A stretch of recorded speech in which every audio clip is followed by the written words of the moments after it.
Bom dia, pessoal. Meu nome é Rafael Silva, doutorando no programa de pós-graduação em Letras da Universidade Federal de Minas Gerais. E a gente dá continuidade com esse vídeo à nossa série de vídeos dedicados aos fundamentos da literatura grega, né?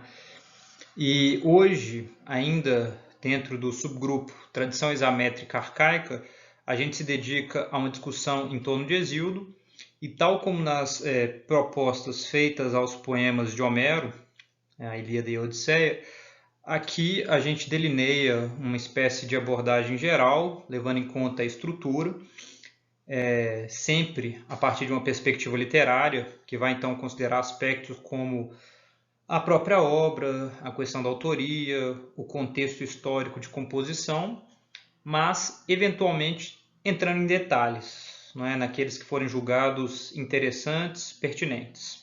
Tá? Então vamos lá. Começando com o nome desse autor, né, Hesíodo, e a tradição hesiódica, a gente pode dizer que em partes específicas dos poemas atribuídos a ele, que são dois, né, a Teogonia e Trabalhos e Dias, testemunhamos o surgimento de uma persona poética. Então, no interior do próprio texto, autorreferências a uma figura poética responsável pelo canto, que se mostra trabalhadora e valorosa, ainda que rústica e sempre disposta a dizer as verdades que as musas lhe inspiram, né? E vejam aí um trecho da Teogonia, que começa com o primeiro verso e pula na sequência para os versos entre os 22 a 28, na tradução do Jatorrano.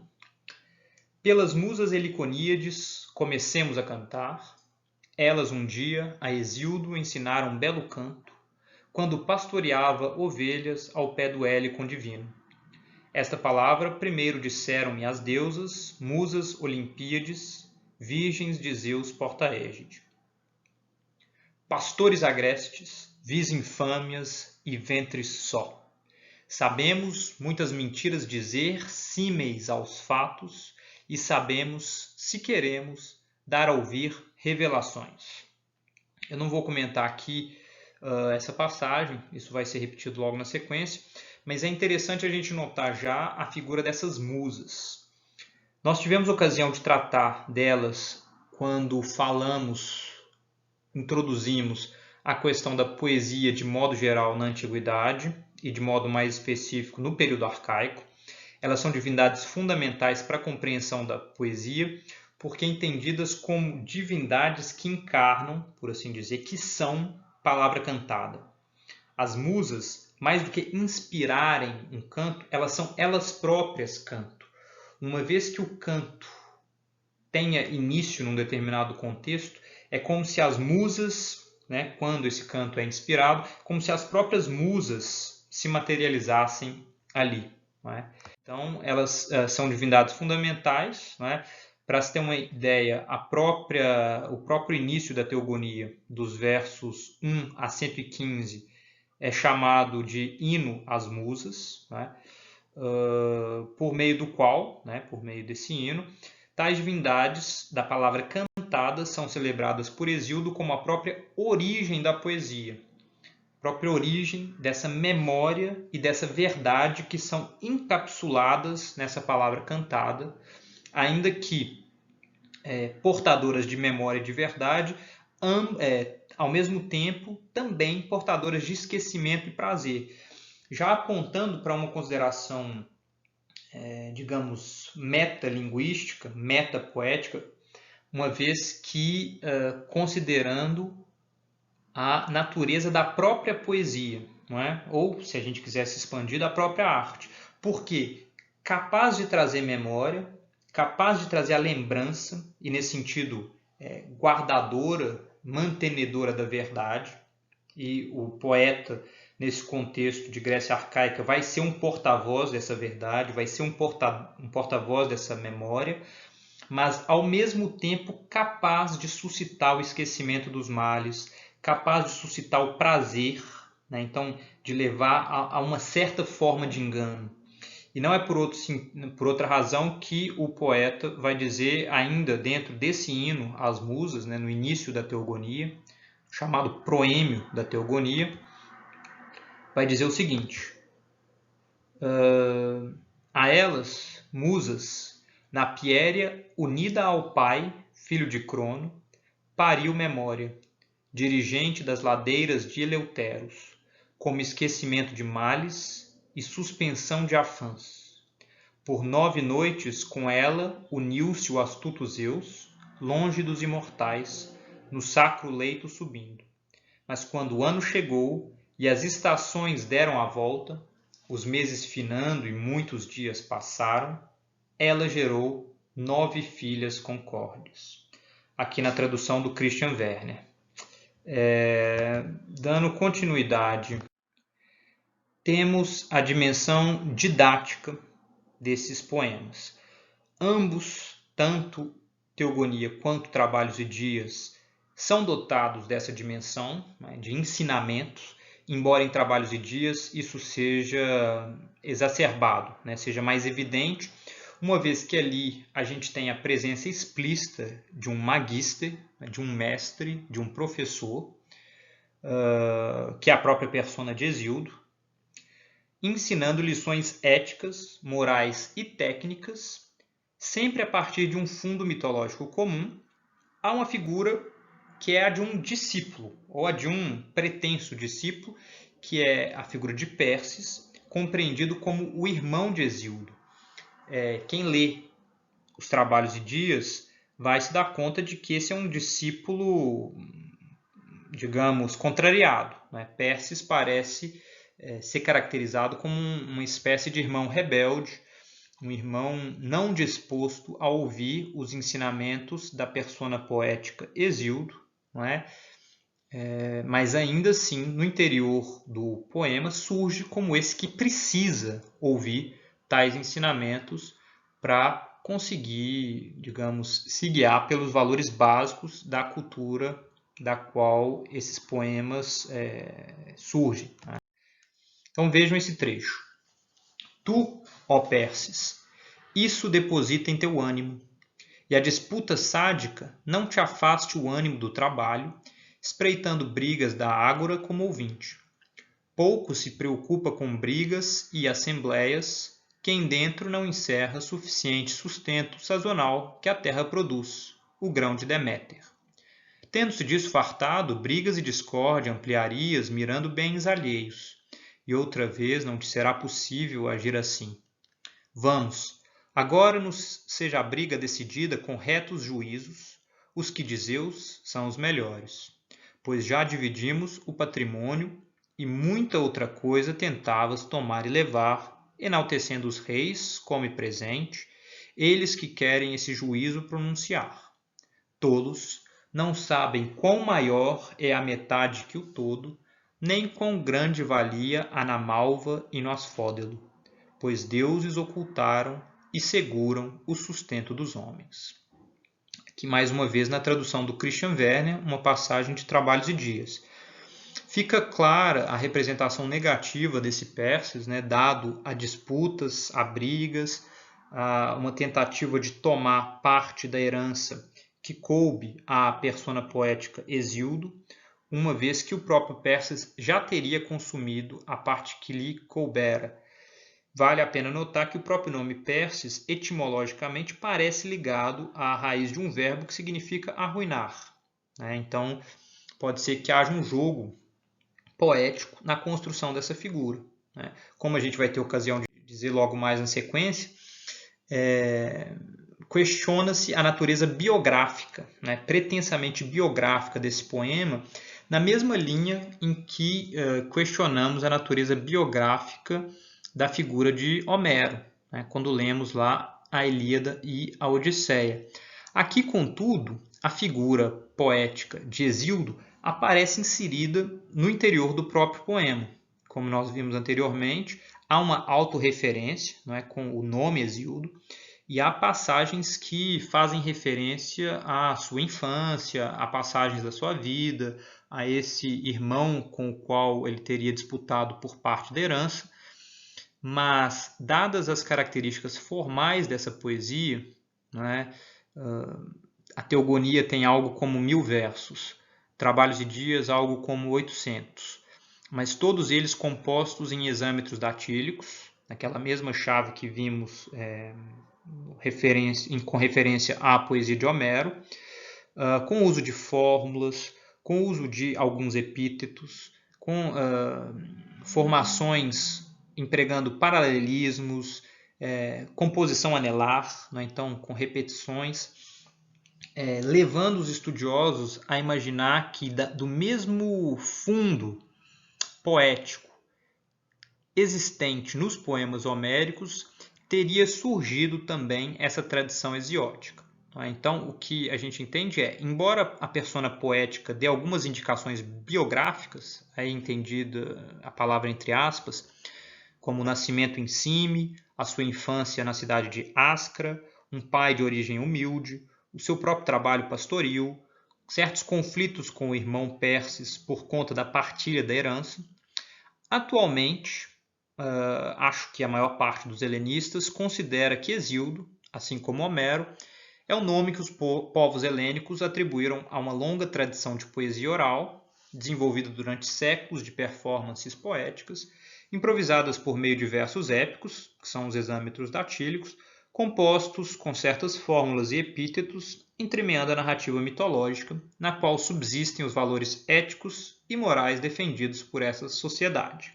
Nessa linha, eu sugiro os livros do Havelock, Prefácio para Platão, do Detienne, Mestres da Verdade, e da Jane Strauss Clay, sem tradução para o português, Hesiod's Cosmos, o Cosmo de Hesíodo. Todas as referências bastante interessantes e nessa linha de tentar entender uma figura hesiódica que é antes uma tradição oral, de composição poética, do que propriamente uma figura biográfica. Vejam esse trecho de Trabalhos e Dias, onde se encontra a passagem biográfica, ou pretensamente biográfica, da sua obra, na tradução do Christian Werner. Tu mesmo espera até vir o tempo da navegação, que ele está se dirigindo a Perses, seu irmão e interlocutor no âmbito desse poema. Então, nau veloz puxa ao mar e nela, carga arranjada, apronta para lucro à casa granjear. Como meu e teu pai, grande tolo Perses, com barcos navegava, carente de vida nobre. Ele um dia também veio aqui, após muito mar cruzar, tendo deixado a Cime Eólia em negra nau, não fugindo de abastança, riqueza e fortuna, mas da vil pobreza, a que Zeus dá aos homens. Fixou-se perto do Hélicon, em miserável vilarejo, Ascra, ruim no inverno, cruel no verão, boa jamais. Tu, Perses, lembra-te dos trabalhos na estação de todos, sobre modo os da navegação. Então vejam aí uma série de conselhos sobre como agir no caso desse irmão aparentemente representado como preguiçoso, dado a contendas e não muito colaborativo, da perspectiva da própria persona poética Hesíodo.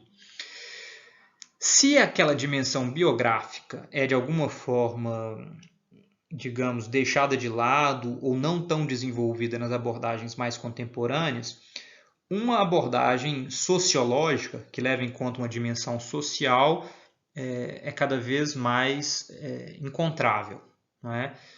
Porque temos informações tanto intrínsecas aos poemas quanto extrínsecas a eles acerca da dimensão social, digamos, no âmbito dessa poesia.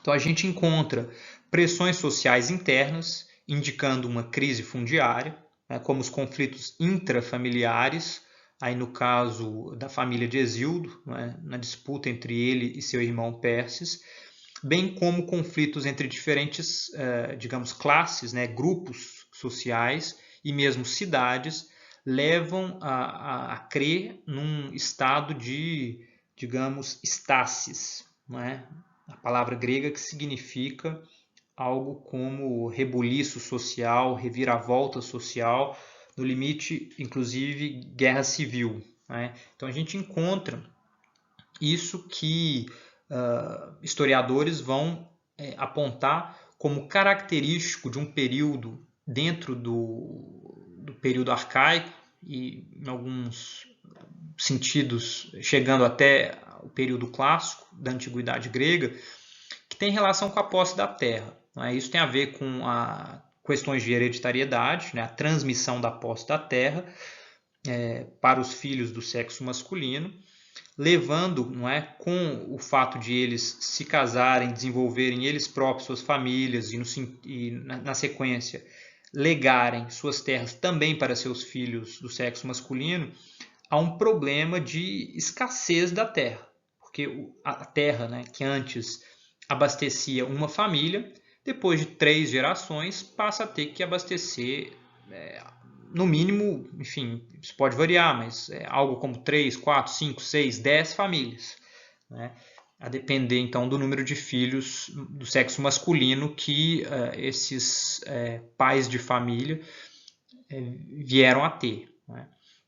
Então vejam, é nesse sentido que Hesíodo, em Trabalhos e Dias, vai falar dos reis devoradores de presentes, aludindo então a problemas na resolução dos conflitos, digamos, com base numa justiça ou na aplicação de uma certa concepção de justiça, e menciona o fato de que um aniquilará a cidade do outro, quando lá no mito das raças ele fala da raça que seria a sua própria, não é, a raça da Idade de Ferro, na qual conflitos seriam muito constantes, não é? Desgraças seriam, enfim, constantemente presentes. E nesse sentido, vejam, né? Então a gente tem a representação dessas pressões sociais, mas há uma representação também do próprio poeta como porta-voz de ideais aristocráticos. Essa é uma diferença para a qual nós já havíamos aludido quando falávamos de Homero, né?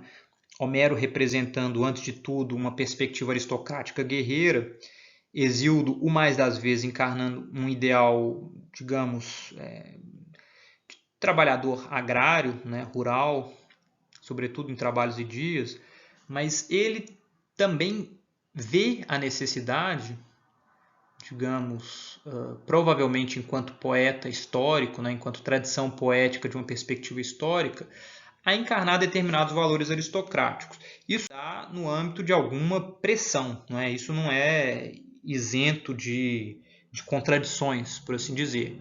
Mas vejam o que na Teogonia, por exemplo, ainda ali dentro do hino às Musas, a persona poética vai dizer, não é, com relação à sua própria palavra e à sua relação com o poder da aristocracia. Quem quer que honrem as filhas do grande Zeus e o veem ao nascer, um dos reis criados por Zeus, para ele, sobre a língua, vertem doce orvalho e da boca dele fluem palavras amáveis. As gentes todas o miram quando entre sentenças decide com retos juízos. Ele, falando com segurança, de pronto, até disputa grande, destramente interrompe. Por isso reis são prudentes, pois às gentes prejudicadas na ágora, ações reparatórias completam, fácil, com palavras macias persuadindo. Ao se mover na praça, como um deus o propiciam, com respeito amável, e destaca-se na multidão. Então vejam aí na tradução do Christian Werner uma representação bastante positiva, não é, desses reis criados por Zeus e tal como cantados pela persona poética da teoria.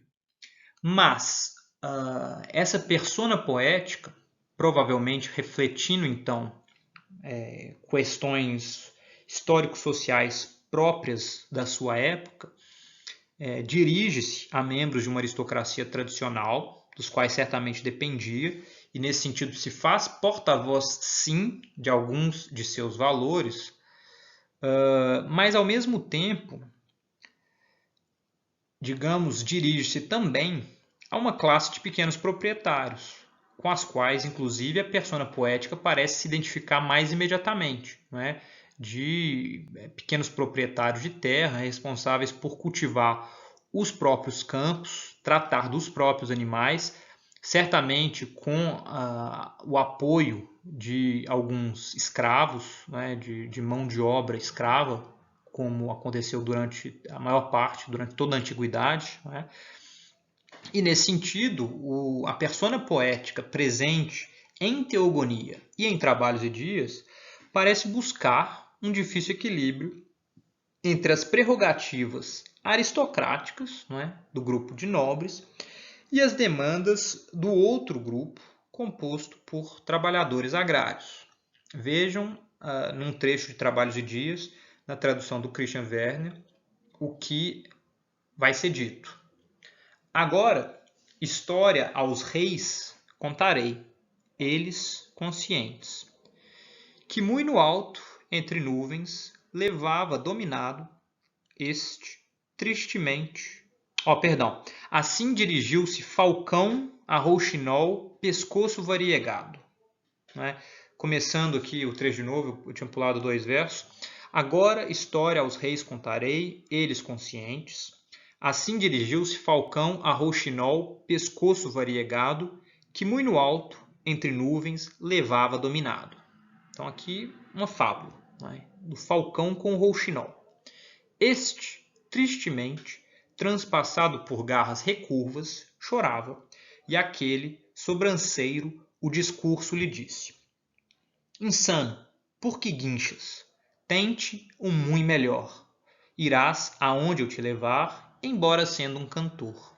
De ti farei refeição se quiser, ou te libertarei. Insensato quem quer a mais fortes contrapor-se. Privado da vitória, além do vexame sofre aflições.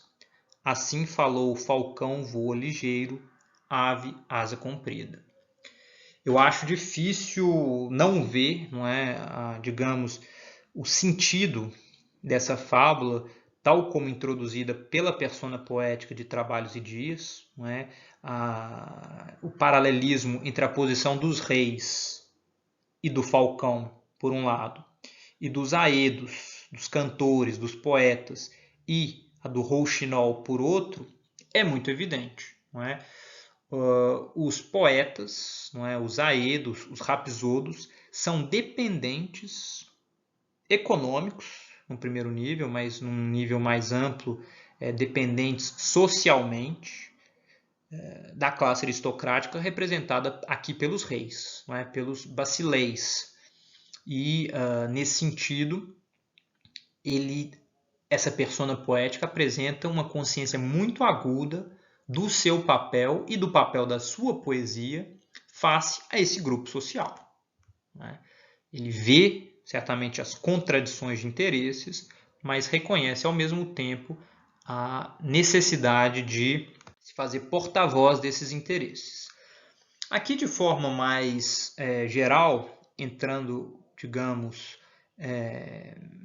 no poema Teogonia em específico, a gente pode afirmar que, então, esse poema consiste numa espécie de cosmogonia entendida como uma teogonia cósmica. Ou seja, fala sim do vir a ser do cosmo, do vir a ser do universo, da ordem, das coisas da natureza, mas faz isso por meio de uma teogonia, ou seja, de uma história sobre a geração ou as gerações dos deuses. O final do hino às Musas consiste nos seguintes versos, na tradução do Christian Werner. Disso me narrem musas que têm morada olímpica do princípio, e dizei qual deles, qual dos deuses imortais, primeiro nasceu. E aí nós temos o início da teogonia a partir do verso 116, que é concebida, como eu sugeri acima, como uma cosmogonia. Então, é o vir a ser do cosmo, do universo, a partir de gerações de deuses. E ele nos diz, bem no início, abismo, e a palavra aí é haos, abismo nasceu. Depois, terra, e a palavra aí é Gaia, largo peito, de todos assento sempre estável, dos imortais que possuem o pico do Olimpo nevado, o Tártaro brumoso no recesso da terra largas rotas, e Eros, que é o mais belo entre os deuses imortais, o solta-membros, e de todos os deuses e todos os homens subjuga no peito espírito e decisão refletida. Então vejam, 4 são as divindades, digamos, primordiais aí, digamos, nesse início da cosmogonia presente na teogonia. Primeiro, caos, né, o abismo, palavra que em grego pode ser entendida então como uma abertura de espaço, daí a noção de abismo para a tradução de haos, a abertura do espaço, a possibilidade de espaço. Depois Gaia, né, a Terra, como uma espécie de preenchimento desse espaço, como assento sempre estável. Há a menção ao Tártaro, que alguns especialistas imaginam ser uma inserção tardia, então uma interpolação, embora se tentarmos ler o poema tal como ele se encontra, Tártaro seria uma espécie de contraparte inferior da Terra, né? Então se encontraria embaixo com relação à Terra, como uma espécie então de recesso e um princípio, né, de união, que é Eros. Vejam, né, é a divindade que recebe 3 versos nessa passagem, enquanto Caos receber apenas 1, Terra 2, Tártaro apenas 1, e ele próprio 3, indicando assim a sua importância num poema teogônico, né, no qual o amor, a geração a partir da união sexual é fundamental, né? Então Eros aí como essa união sexual, como o amor enquanto sexo, né? E as primeiras gerações que o poeta da teogonia vai, de alguma forma, desenvolver na sequência são as seguintes. A linhagem do abismo, né, de caos, que comporta escuridão, noite, éter e dia. É uma linhagem que depois vai ter seus próprios filhos, sendo ela prioritariamente, digamos, negativa, né, escura, das forças inferiores, por assim dizer. Ela toda feita até então, digamos, a partir de caos, né, dele mesmo, sem união em amor.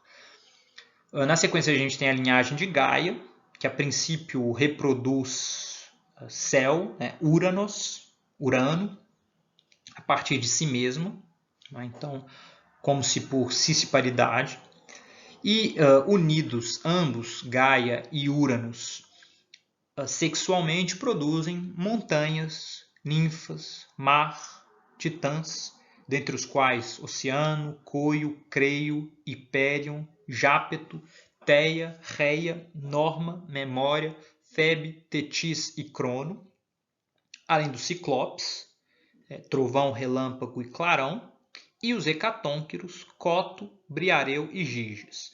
Todos esses prole de Gaia com Uranus. Notem como alguns titãs são mais famosos, né? Oceano, Jápeto, né, que vai ser pai de Prometeu, por exemplo, Reia, né, que vai ser a mãe da geração seguinte, Memória, né, que se une com Zeus, e Crono, né, que vai ser o filho rebelde, que vai se rebelar contra o pai, Uranus. E no âmbito dessa linhagem surgem os primeiros conflitos, não é? E há algumas especificidades no âmbito de um conflito em que todos são imortais, não é? Todos são athanatoi, porque a morte não é uma possibilidade para nenhum desses deuses. Então, uma forma de tomar o poder não pode se basear no assassinato puro e simples do adversário. É preciso conceber estratégias para tirar o poder desse adversário a fim de usurpar a sua posição de poder. Vejam como isso se dá, não é, aqui no âmbito da teogonia, na tradução do Christian Werner. Tantos quantos de terra e céu nasceram, os mais feros dos filhos, por seu pai foram odiados desde o princípio. Assim que nascesse um deles, a todos ocultava. Não os deixava para a luz subir no recesso de terra, e com o feito vil regozijava-se céu. Ela dentro gemia, a portentosa terra constrita, e planejou ardiloso nocivo estratagema. De pronto criou a espécie do cinzento adamanto, fabricou grande foice e mostrou-a aos caros filhos. Atiçando-os, disse, agastada no caro coração: Filhos meus, e de pai iníquo, caso quiserdes, obedecei. Vingar-nos-íamos da vil ofensa do pai, vosso, o primeiro a armar feitos ultrajantes. Assim falou, e o medo pegou a todos, e nenhum deles falou. Com audácia, o grande Crono curva a astúcia de pronto, com um discurso respondeu à mãe delicada: Mãe, isso sob promessa eu cumpriria, o feito, pois desconsidero o inominável Pai nosso, o primeiro a armar feitos ultrajantes. Então vejam, aí nós temos o delineamento do primeiro conflito entre gerações, não é? Um pai de alguma forma angustiado por aqueles que nascem e que de alguma forma hão de substituí-lo, se não em poder, pelo menos em quantidade, não é? A sua reação a esse temor, a essa angústia, que é reprimir a própria mãe, não é? Reprimir os filhos no ventre da própria mulher, não é? Então, que é também sua mãe, isso é interessante, não é? Gaia é mãe e mulher de Uranus, e a reação que isso gera, que é então essa Gaia constrita, não é? Constrangida àquela situação terrível, se vê na necessidade de recorrer a um dos filhos ou aos filhos para tentar se ver livre daquela imposição. Na sequência a gente tem então a castração do pai, né, do céu, Uranus, por Crono, que como a gente viu, aceita o pedido de sua mãe, né? Então comete o ato de castrar o pai. Das gotas de sangue que caem sobre a terra nascem as Eríneas, divindades responsáveis pela vingança dos crimes familiares, dos crimes de sangue. Nascem os gigantes e as ninfas mélias, enquanto do esperma da genitália paterna, que cai no mar e se mistura à sua espuma, nasce Afrodite. Vejam aí o... É importante dizer que vários dos epítetos, né, constantes nessa passagem são motivados por etimologias, né? Então, esses jogos se perdem no interior da tradução, embora sejam muito interessantes de se levar em conta.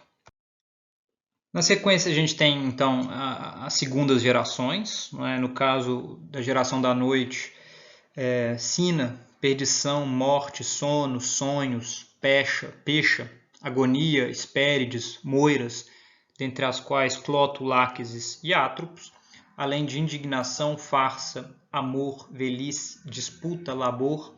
Enfim, vejam como é uma linhagem aqui negativa, né? Toda ela ligada de alguma forma à escuridão, aquilo que é o negativo. E em Hesíodo, as listas, né, os catálogos, cumprem uma função muito importante. Então, existem passagens em que os componentes, né, dessas gerações são listados longamente. A gente tem a geração de Nereu, em que cerca de 50 Nereidas são listadas, e na sequência as gerações dos titãs. Vejam o que é dito sobre o domínio de Crono, não é? Uma vez que ele, após castrar o pai, não é? Se casa com sua irmã Réia e estabelece o seu próprio poder. É dito o seguinte: E Réia, subjugada por Crono, pariu filhos insignes, Héstia, Deméter e Hera, sandália dourada, e o altivo Hades, que sob a terra habita sua casa, com coração impiedoso, e agita a terra, ressoa alto, Poseidon, e o astuto Zeus, pai de deuses e varões, cujo raio sacode a ampla terra. A esses engolia o grande Crono, quando cada um do sacro ventre aos joelhos da mãe se dirigisse, pensando isso para nenhum ilustre celeste, um outro entre os imortais terá honraria real, pois escutara de terra e do estrelado céu que lhe estava destinado ser subjugado por seu filho, embora mais poderoso, pelos planos do grande Zeus. Por isso, não mantinha vigia cega, mas observador, engolia seus filhos, e a réia dominava a aflição inesquecível. Aí, mais uma vez, na tradução do Christian Verne, sendo necessário destacar a importância que, digamos, tem o paralelismo entre essas passagens, não é? Entre o domínio de Crono e o domínio que nós já havíamos visto de Uranos, né? De Urano, de céu, na forma como cada um deles lida com a angústia provocada pelo surgimento de uma nova geração, essa nova geração composta por seus próprios filhos, e a forma como cada um deles responde a essa angústia. Não é? No caso de Uranos, como nós vimos, era impedindo que esses filhos viessem à luz, que saíssem do ventre de sua mãe. Aqui no caso de Crono uma vez saídos à luz, engoli-los diretamente. Então, impedir que eles crescessem livremente fora do ventre da mãe. Né? Então, engoli-los em si mesmo. E aí nós chegamos nas terceiras gerações, quando então novos conflitos intergeracionais são detectáveis. Não é? Réia, então a, digamos, divindade desposada por Cronos, é aconselhada por terra e céu e consegue salvar Zeus com o estratagema da pedra, que consiste em, no momento de parir esse filho mais novo, Zeus, ela pega uma pedra, a envolve em fraldas, em panos, e oferece para que Cronos a engolisse. E assim ela consegue enganar a sua atenção, salvar o próprio filho, que ela faz com que seja criado na ilha de Creta, pelos Curetas, e até que ele pudesse chegar à idade adulta e se vingar do pai. Vejam como nessa passagem fica muito claro de que modo o pensamento mítico é desenvolvido. Não é?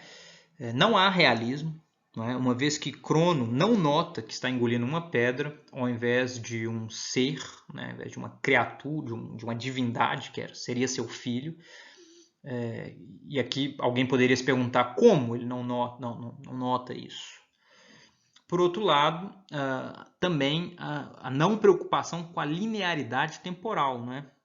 Afinal, como as coisas se dão pelos planos do grande Zeus, antes, não é, do nascimento do próprio Zeus, antes que o próprio Zeus crescesse, se desenvolvesse e viesse a se tornar o soberano do Olimpo. Mas vejam como, de uma perspectiva, digamos, atenta, não é, às nuances do pensamento mítico, esse não realismo pouco importa e essa não linearidade é emblemática de uma noção de tempo, digamos, cíclica, não é? Em que o fato de Zeus vir a se tornar rei do Olimpo posteriormente, de alguma forma sugere que sua vontade já estava em vigência nos ciclos anteriores. Não é? Isso é retrojetado no passado e faz com que o próprio desenvolver do tempo, o próprio passar do tempo se dê conforme a sua própria vontade. E esse Zeus, então, preservado pela mãe Réia, mata o pai, Crono, e toma seu poder. Uma leitura alegórica desse incidente já foi feita, não é? Uma vez que a palavra chronos, tempo, tem alguma semelhança sonora com a palavra cronos, com capa, e não com a letra ri, embora não sejam as mesmas palavras, né? Ou seja, a palavra crono, o Deus, né? A divindade crono, não signifique tempo, mas essa figura já foi lida como o tempo que devora seus filhos, né? Tem até uma representação famosa do Goya com esse título, né? Crono devora seus filhos. E isso indica a riqueza filosófica de um poema cosmogônico como a Teogonia, que então deu aso a várias leituras ao longo do tempo, embora provavelmente essa leitura do Deus Crono como uma representação do tempo não necessariamente ou não provavelmente estivesse na própria concepção do poema. Em todo caso, na sequência a gente tem as lutas de Zeus pela soberania, né? A titanomaquia, na sua luta contra os titãs, na qual ele obtém a vitória por meio de arranjos políticos com membros da segunda geração. Né? Ele desenvolve uma série de acordos com os hecatônquiros, por exemplo, ou com os ciclopes, que lutam de seu lado contra os titãs, e por meio desses acordos ele obtém a vitória, bem como na sua luta contra Tifeu, não é? Vitória que ele obtém por meio de seu poder, não é? Por meio de seu poder sempre vigilante, que consegue detectar o nascimento dessa ameaça antes que ela se tornasse invencível. Não é? Então, a gente poderia dizer que a Teogonia é um poema sobre a ordenação do cosmo por parte de Zeus. A gente acompanha as gerações anteriores que caminharam de tal forma a representar não apenas o nascimento desses deuses, mas o conflito entre eles com a ascensão efetiva de Zeus e os desafios que Zeus enfrenta na manutenção de seu poder, um deles representado pela titanomaquia, o outro por Tifeu, e um que a gente poderia mencionar, ainda relacionado aqui, representado por Prometeu. Prometeu que tenta, lá na partilha das partes do sacrifício, enganar o ânimo de Zeus. Mas esse mito fica para uma próxima leitura. Né? Ele é muito rico, e aqui a gente vai se concentrar então no todo, com que encerra a Teogonia. Vocês veem aí o trecho entre os versos 881 e 900, e que já encaminha de alguma forma a conclusão no que vai seguir da Teogonia. Após a pugna cumprirem os deuses venturosos e com os titãs as honrarias separarem à força, então instigaram a ser rei e senhor pelo conselho de terra ao Olímpio Zeus ampla visão dos imortais, e ele bem distribuiu suas honrarias. Zeus, rei dos deuses, fez de astúcia Metis, a primeira esposa, a mais inteligente entre os deuses e homens mortais. Mas quando iria a deusa, Atena, olhos de coruja, parir, nisso, com um truque, enganou seu juízo, e com contos solertes depositou-a em seu ventre, graças ao conselho de terra e do estrelado céu. Assim lhe aconselharam, para a honraria real, outro dos deuses sempiternos, salvo Zeus não ter, pois dela foi-lhe destinado gerar filhos bem ajuizados. Primeiro a filha Olhos de Coruja, a tritogênea Atena, com ímpeto igual ao pai e refletida decisão, e eis que então um filho, rei dos deuses e varões, possuindo brutal coração, iria gerar.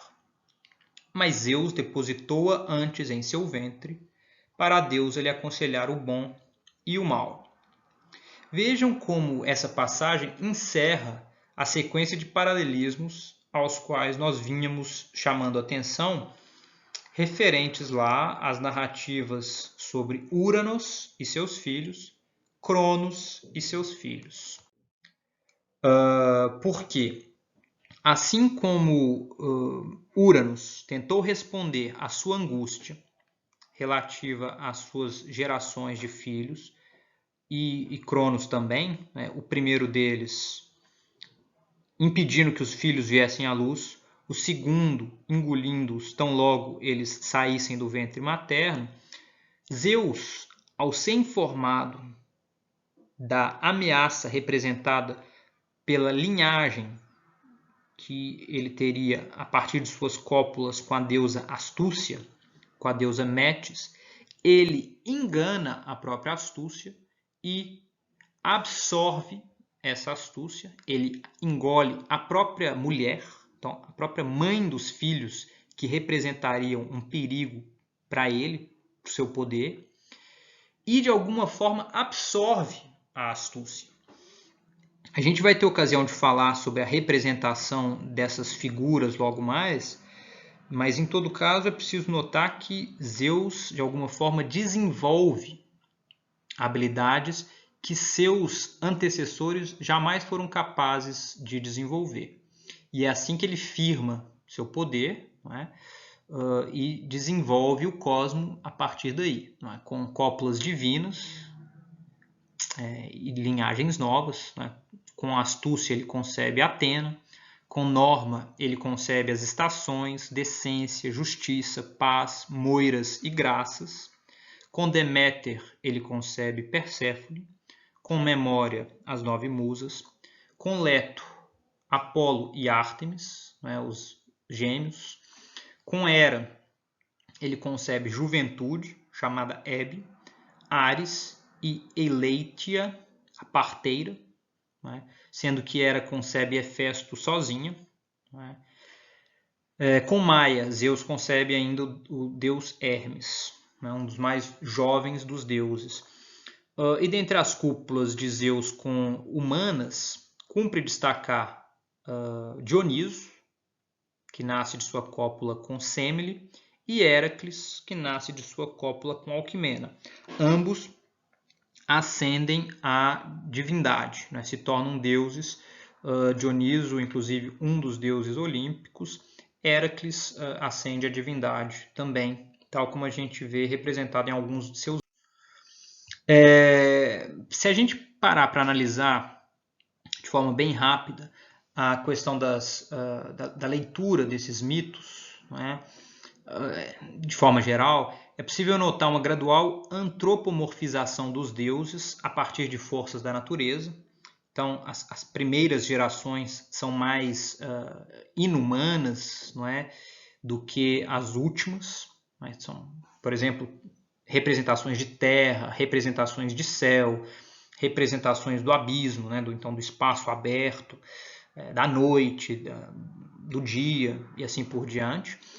E pouco a pouco passam a ser antropomorfizadas e encaradas de uma maneira mais humana, ainda que a dimensão de força cósmica da natureza se mantenha mesmo para a geração, digamos, de Zeus. Não é? Uma vez que Zeus pode ser encarado como a representação dos fenômenos atmosféricos, por exemplo, Poseidon como a representação dos fenômenos marítimos, eventualmente terrestres, né? Os tremores de terra eram vistos como manifestações de Poseidon. Afrodite, da segunda geração, encarada como a encarnação do próprio desejo erótico, né? Uma vez excitado, um homem era visto como, de alguma forma, recebendo ali uma influência da própria Afrodite, né? Então vejam como isso tem implicações para a concepção religiosa desses povos, sendo importante dizer então que tem pouco sentido para um grego, no período arcaico, digamos, noções ateístas. Né? Isso não faz muito sentido porque Dioniso é a própria embriaguez, né? É o vinho, é o consumo do vinho e os efeitos desse consumo. Então, alguém que diga, por exemplo, eu não acredito em Dioniso, se essa pessoa consumir vinho, ela vai sentir a força de Dioniso. A mesma coisa vale para Afrodite. Eu não acredito em Afrodite. Afrodite é o próprio tesão, é o próprio ser tomado de desejo, a própria excitação sexual. Né? Então, isso é muito bem representado aí em Teogonia e precisa ser levado em conta por nós, se quisermos entender, digamos, o panteão olímpico e a forma como esses deuses são encarados pelos gregos do período arcaico que o cultuavam, não é? Com sacrifícios, danças, rituais. E um outro aspecto fundamental da teogonia, que precisamos levar em conta na hora de ler esses mitos, é o princípio agônico de organização do cosmos. Então, um princípio de disputa na base organizacional do universo, no qual se constatam conflitos entre gerações, e tal como eu sugeri, os temores das gerações mais velhas perante as mais novas, leva a uma espécie de tentativa de sufocá-los, e isso gera então a angústia dos mais novos perante os mais velhos, e uma tentativa então de reação a essa constrição inicial.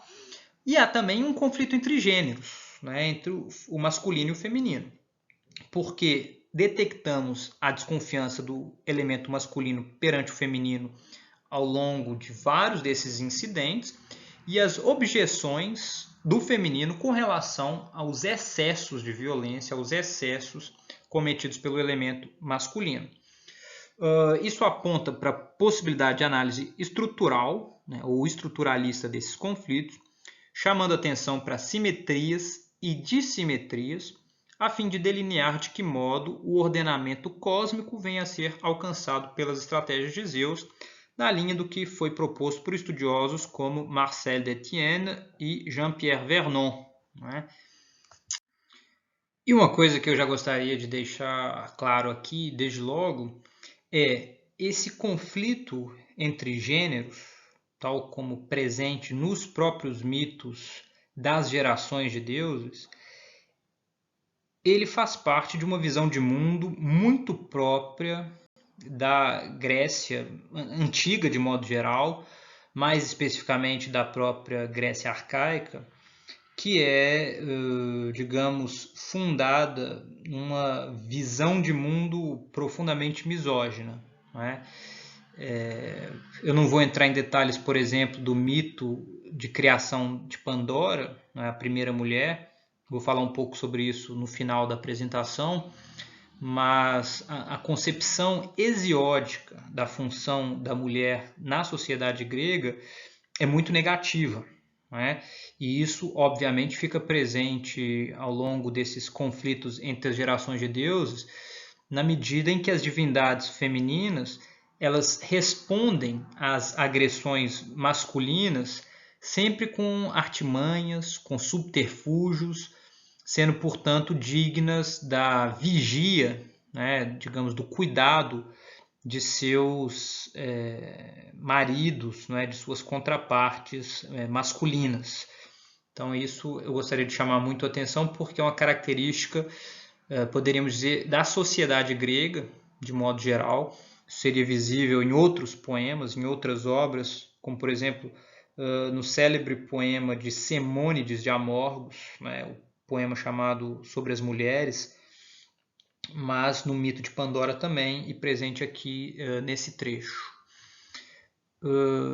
Na sequência, antes de abordar Trabalhos e Dias em si mesmo, né, esse poema em seus próprios termos, cumpre notar que, por um lado, se na Teogonia Hesíodo mostra como se organiza o mundo dos deuses, apresentando-nos sua genealogia, mostrando sua linhagem e como foram distribuídos seus lotes e suas honras, em Trabalhos e Dias ele nos mostra algo diferente, a organização do mundo dos mortais, apontando sua origem, suas limitações, seus deveres, revelando-nos assim em que se fundamenta a própria condição humana, usando aí uma citação da Mary Laffer, interessante, mas que convém, digamos, abordar a partir da perspectiva daquilo que diz a Jane Strauss Clay no seu livro já citado, Hesiod's Cosmos, quando ela afirma que a teogonia e os trabalhos e dias devem ser interpretados juntos, cada um complementando o outro para formar um todo unificado, envolvendo o cosmos humano e o divino. Eu me alinho, inclusive, como vou destacar logo mais, né, assim como tenho falado, a essa noção, porque para mim, teogonia e trabalhos e dias lidos em conjunto, como partes de uma mesma tradição, traz ganhos interpretativos importantes, que vão ficar claros logo mais na sequência. E aí vejam, na Teogonia, a verdade das musas é cantada da seguinte forma. Aí, na tradução do Jatorrano, eu vou ler agora o trecho em grego, vocês podem acompanhar a tradução em português, só para a gente lembrar os termos com que essa verdade das musas é emitida. Não é? Poi menes agrau loi kakelen reagasteres oion, id men pseude apola legen etymoisin homoia, id men deudetelo men alethea gerusastai. E falando sobre isso, o Talman vai justamente dizer, vai tentar especificar, né, o que se quer dizer com essas verdades das musas, não é? Porque muito já foi imaginado acerca desse assunto. O Talman nos diz no seu artigo o seguinte: as musas falam a verdade quando querem, mas elas também podem contar mentiras que parecem verdades. Estas linhas foram frequentemente entendidas como crítica à poesia heróica, épica, enquanto poesia enganosa, posto que encantadora, e como uma declaração do próprio Hesíodo de que ele, por contraste, diria a verdade. Este ponto de vista é inconvincente, especialmente porque a poesia examétrica, enquanto corpus, é tão homogênea em características formais, ideias e atitudes, que a diferença nesta matéria fundamental entre dois dos seus principais tipos não parece digna de fé. Não há nenhuma evidência acerca de variadas escolas poéticas, o que já foi imaginado, e elas provavelmente nunca existiram. Além disso, postular uma rivalidade entre os poetas individualmente é enredar-se na imaginativa biografia destes homens e ignorar o que Hesíodo está falando sobre a própria poesia. Eu acho essa citação bastante precisa, não é? Eu tendo a encarar as tradições homérica e hesiódica como partindo de um fundo comum, um fundo, sem dúvida, formal, né, de fórmulas, de epítetos, de versos mesmo que são compartilhados, e de valores, obviamente. E, nesse sentido, eu acho que o modo de encarar essas verdades e esses enganos que as musas afirmam, não é, de forma tão veemente serem capazes de proferir, pode exigir uma interpretação diferente. Mas vejam como é interessante notar que, ainda na obra de Hesíodo, em Trabalhos e Dias, no seu proêmio, aí na tradução provavelmente do Christian Werner, ele afirma o seguinte: eu, por mim, a Persis, quero dizer verdades. Em grego, ego de que perse tetuma mithe saimen. Mas eu, a Persis, verdades quero dizer. Direi, proferirei. A palavra que é traduzida por verdades aí é etetuma, enquanto a verdade que era traduzida por verdades na Teogonia era aletheia. São palavras bem diferentes. Né? Veja o que a Jenny Strauss-Clay vai afirmar. Em Trabalhos e Dias, onde ele fala de coisas humanas, cujo conhecimento é garantido aos homens através de sua própria experiência, Hesíodo pode declarar a Perses sua intenção de dizer-lhe etétima as coisas como elas são. Então não são verdades entendidas como revelações de ordem divina, mas verdades advindas da observação da realidade. E eu acho que essa é a distinção fundamental que se deve levar em conta na sua própria dinâmica complementar. Na Teogonia, Hesíodo escuta os aletheia, que as musas sabem, gerusastai. Então, as revelações, as verdades que as musas sabem dar a ouvir, e estas lhe inspiram um canto divino.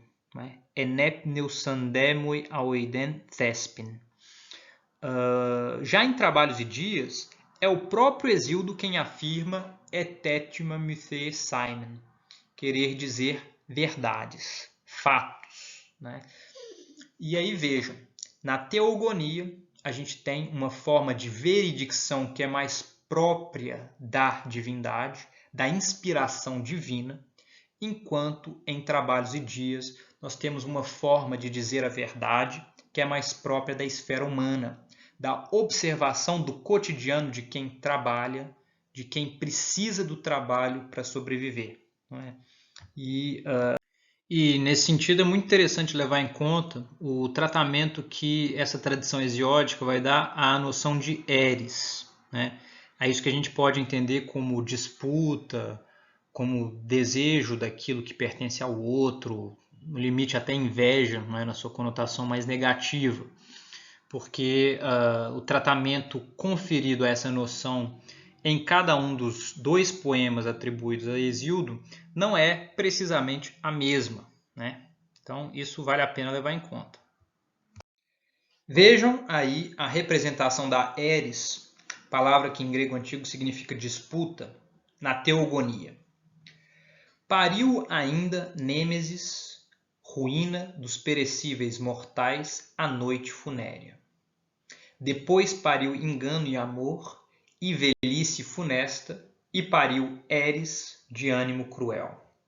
Então, Eris, palavra que costuma ser traduzida às vezes por disputa, às vezes por algo como inveja, enfim, em todo caso tem a ver com desejar o alheio e tentar, enfim, conquistá-lo, faz parte da prole da noite, é uma das divindades que nasce da noite e, portanto, faz parte dessa linhagem de elementos negativos, né? Elementos inferiores. Já em Trabalhos e Dias, veja a representação que nós temos aqui de Eris. Pois não há, e isso é logo no início do poema, hein? Nos versos 11 a 13, aí na tradução do Mantovanelli. Pois não há uma só raça de lutas, de Eris, né? Aí no genitivo plural, eridon. Pois não há uma só raça de lutas, mas sobre a terra são duas. A uma, quem conhecer louvará, a outra é censurável, ambas têm ânimo distinto. Vejam como esses versos parecem corrigir o que havia sido dito pelo poeta em Teogonia, e isso alguns estudiosos até a imaginar uma manobra como um recurso retórico para oferir credibilidade ao próprio discurso, que Hesíodo teria feito então uma admissão pública de que estivera enganado na outra oportunidade.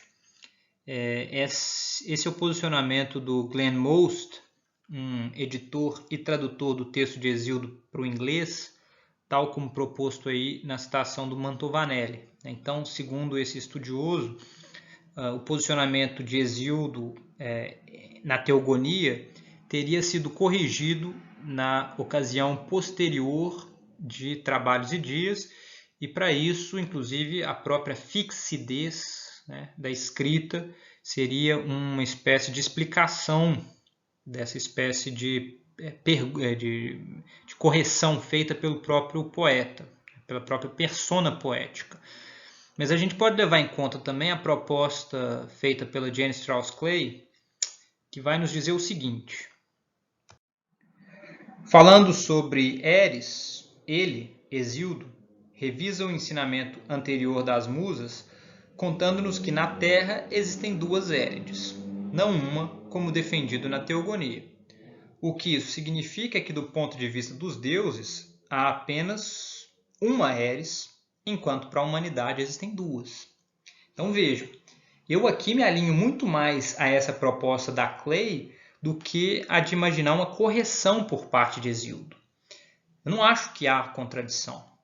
Ele diz, Eris é uma divindade única, filha da noite, que funciona como disputa e é cruel no ânimo.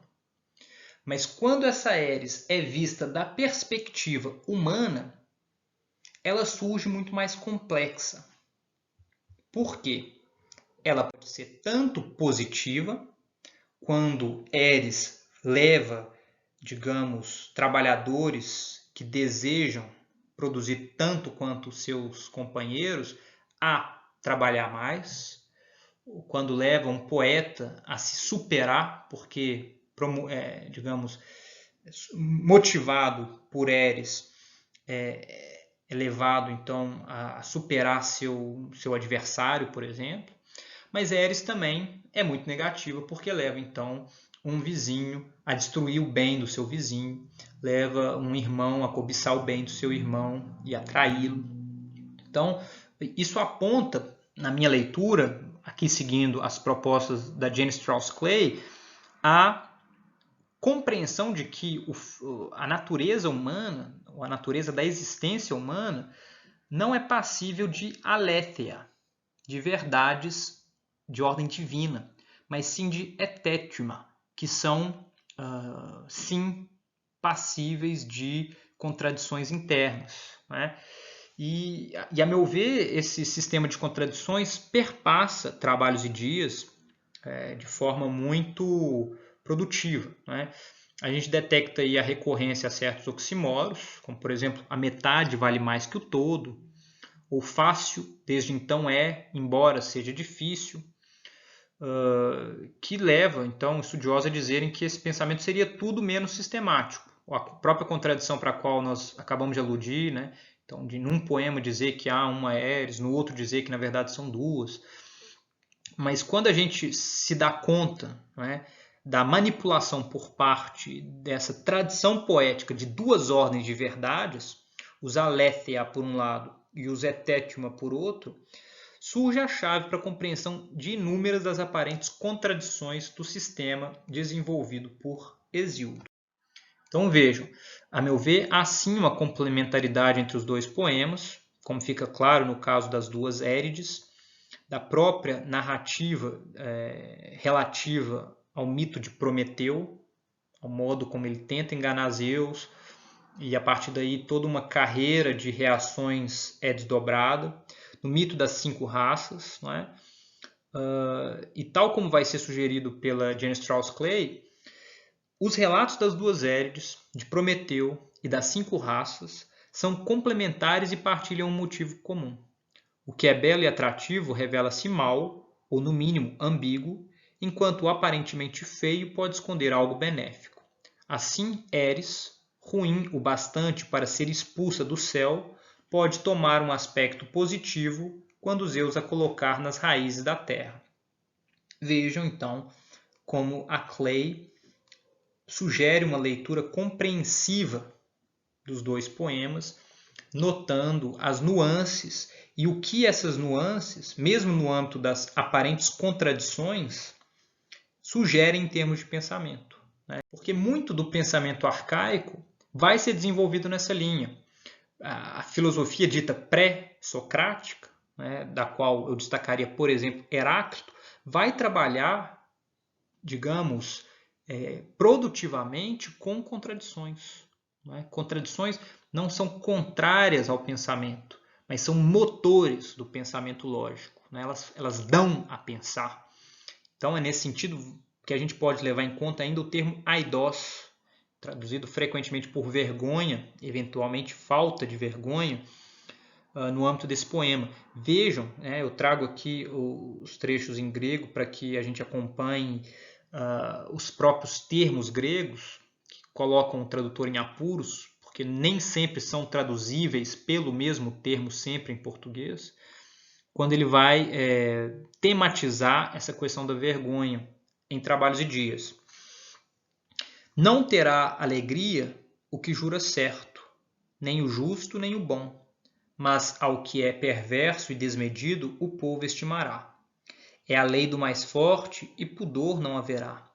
O covarde lesará o varão, lançando palavras esquivas sobre as quais jurará. Vejam, a palavra que é traduzida aí por pudor é aidos, né? Nessa espécie de representação muito negativa do futuro / presente da humanidade que Hesíodo faz nessa passagem de Trabalhos e Dias. Mas vejam agora, então ali pudor como algo positivo, né? Então, a vergonha como aquilo que inibe as más ações. Né? Então, por vergonha dos demais, alguém deixa de fazer uma ação ruim, uma ação negativa. Vejam como nesse trecho aqui do mesmo poema, Trabalhos e Dias, né, numa passagem mais à frente, o mesmo termo recebe traduções diferentes, né? Uma tradução diferente. Ele diz: a timidez não é boa para o homem necessitado. Timidez muito atrapalha ou ajuda. Timidez vai com a pobreza. A audácia vai junto à riqueza. Então aqui, timidez representada numa chave positiva. Né? Então, assim, no sentido de que, negativa, né? No sentido de que ter aidós, ter esse pudor, então, em certas situações, pode ser motivo para não agir quando se deveria agir. Então, pode ser um inibidor da boa ação. Então, vejam, assim como a eris, em Trabalhos e Dias, aparece como um conceito ambíguo, podendo ser às vezes positivo, às vezes negativo, então essa noção de disputa, essa noção de alguma forma, desejo, né, do que é do outro, a própria noção de aidós também aparece como algo passível de ser positivo, passível de ser negativo, a depender do contexto. Porque pode inibir uma má ação, e nesse sentido é positiva, mas pode inibir uma boa ação. Alguém que por pudor ou por vergonha, por timidez, deixa de agir tal como imagina que deveria agir. Né? E isso é próprio da esfera humana, representado em Trabalhos e Dias. Não é? Os fenômenos humanos são dúbios, são ambíguos, e é isso que a persona poética, não é? O poeta de Trabalhos e Dias leva em conta. Poderíamos citar muitos outros exemplos de termos que apresentam desdobramentos dicotômicos segundo o contexto em que aparecem, tais como os termos elpis e dike, esperança, não é? Para elpis, ou expectativa, e justiça para dike, uma vez que, por exemplo, na tradução de Trabalhos e Dias do Mantovanelli, elpis é vertido por esperança no verso 96, mas por vã esperança no verso 500, tendo uma conotação positiva no primeiro caso, mas negativa no segundo. Isso é muito claro, porque a esperança, né, de um futuro melhor pode, por um lado, levar a mais trabalho, ao desejo de mudar o seu presente, mas, por outro lado, ela pode ser da ordem de uma acomodação, né, de levar a um comodismo, no sentido de que, esperando essa mudança, nada ou muito pouco se faça para levar a ela. Então, elpis, mais um desses termos ambíguos, característicos da esfera humana. Da mesma forma, o termo dike aparece com valor negativo no verso 39, no contexto em que os reis comedores de presentes, os doorofagoi, são os responsáveis pelos julgamentos, embora normalmente tenha valor positivo, se referindo inclusive à entidade divinizada da justiça, como no verso 213. Então vejam, e nesse sentido, é então importante compreendermos cada um desses poemas no âmbito daquilo que eles desenvolvem em seus próprios termos, não é? Porque teogonia, então, vai dizer respeito às verdades pronunciadas pelo poeta a partir de um contato com a divindade. Então, as verdades reveladas para esse poeta, as verdades mais, digamos, unívocas, enquanto aquilo que é mais próprio de Trabalhos e Dias dá a ver a ambiguidade, a dubiedade dos fenômenos humanos. Não é? E isso aponta então para dois regimes de veredicção na Grécia arcaica, que já coexistem então no âmbito dessa tradição hexamétrica hesiódica. A verdade do poeta inspirado pela musa, então, do mestre dizedor de verdade, para usar aqui o termo empregado pelo Detienne, enquanto em Trabalhos e Dias, a gente vê a verdade do poeta conhecedor do mundo humano, daquele que tem a experiência do mundo humano e a leva a cabo, né? E a promove, a desenvolve. E nesse caminho, nesse sentido, é importante notar tanto os caminhos da verdade das musas, né, que podem operar a memória, que podem então ser manutenção de uma forma de história, mas por outro lado podem trazer o oblívio dos males, né, o prazer, o esquecimento, mas também os caminhos da verdade do próprio poeta, não é? Que está inserido num contexto histórico específico em que ele dizer diferentes formas de verdade, embora essa verdade precise sempre ser levada em conta no âmbito do seu contexto. Né? Então, eu acho que era isso que eu queria dizer a partir dos poemas atribuídos a Hesíodo. Muito mais, obviamente, haveria a dizer. Eu já mencionei por alto o mito de Prometeu e Pandora, não é? Fundamental para a compreensão do que é dito em Trabalhos e Dias, porque nesse poema, embora a ênfase seja na condição humana, o mito serve como uma forma de explicação da origem dessa condição humana. E vejam, na partilha, digamos, das partes que caberiam a deuses e homens no sacrifício, tal como relatado lá por Hesíodo na Teogonia, Prometeu tenta enganar Zeus, oferecendo então ao deus uma cobertura de gordura encobrindo ossos e aos homens as carnes envolvidas por uma víscera. Então, um deles com aspecto muito negativo, né, muito asqueroso, o outro com aspecto chamativo, embora seus valores efetivos fossem o contrário. Isso leva ao engano parcial de Zeus, embora no fundo ele soubesse e agisse em direção a isso, mas então Zeus faz a opção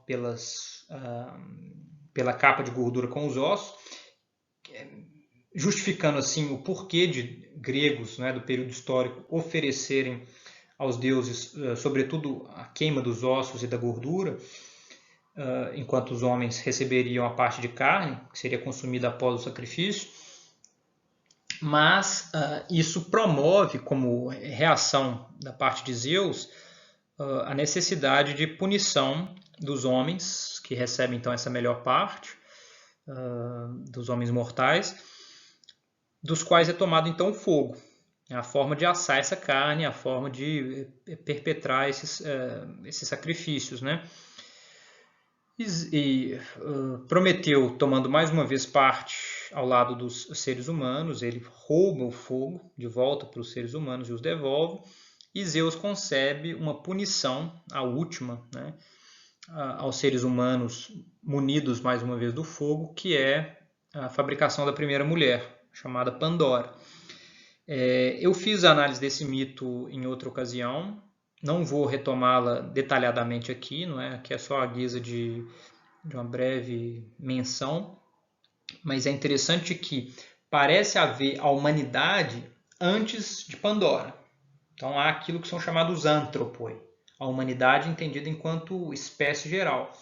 Quando Zeus fabrica, e é importante a noção aí de artifício, né? Pandora é uma fabricação dos deuses para a qual cada um deles dá um dom que há de se revelar um mal. Então, essa que é toda presente, né? Pandora, ela se revela um sumo mal e uma vez aceita por Epimeteu, ela faz com que essa humanidade seja dividida, então, entre seres do sexo feminino, Gyné, né, a primeira mulher Pandora, leva à diferenciação sexual e surgem então os primeiros Andres, os primeiros homens do sexo masculino. Antes não havia essa divisão de gêneros e isso obviamente introduz, por um lado, a necessidade de reprodução para a manutenção da espécie, por outro, a necessidade de trabalho para a manutenção da vida. E esse é o mito, digamos, central, a meu ver, de Trabalhos e Dias, ligado também ao mito das raças, tal como desenvolvido ali, mas é um mito que se encontra presente tanto na Teogonia quanto em Trabalhos e Dias, justamente porque liga a esfera divina à esfera humana, uma vez que o sacrifício é isso. O sacrifício, da perspectiva dos gregos antigos, eu vou terminar a exposição com isso, ela significa a distinção, né, entre aquilo que cabe ao ser humano, aquilo que cabe ao próprio Deus e aquilo que é próprio do animal, né, que é ser o produto do sacrifício, segundo essa lógica. E nessa divisão, por assim dizer, de tarefas, o ser humano, não é, ao receber a carne, ele acaba de alguma forma ligado ao trabalho para a manutenção da vida. Enfim, era basicamente isso que eu queria dizer. Eu agradeço muito pela participação de vocês, a quem assiste, tem acompanhado as propostas desse curso.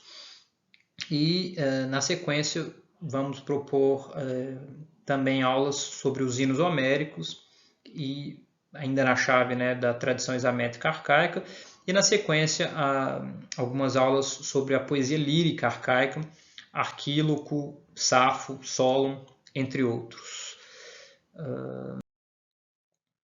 Aqui uma breve, enfim, bibliografia sobre o assunto, né, empregado. Acho que a maior parte dos livros citados se encontra aí. E é isso. Forte abraço. Tchau, tchau.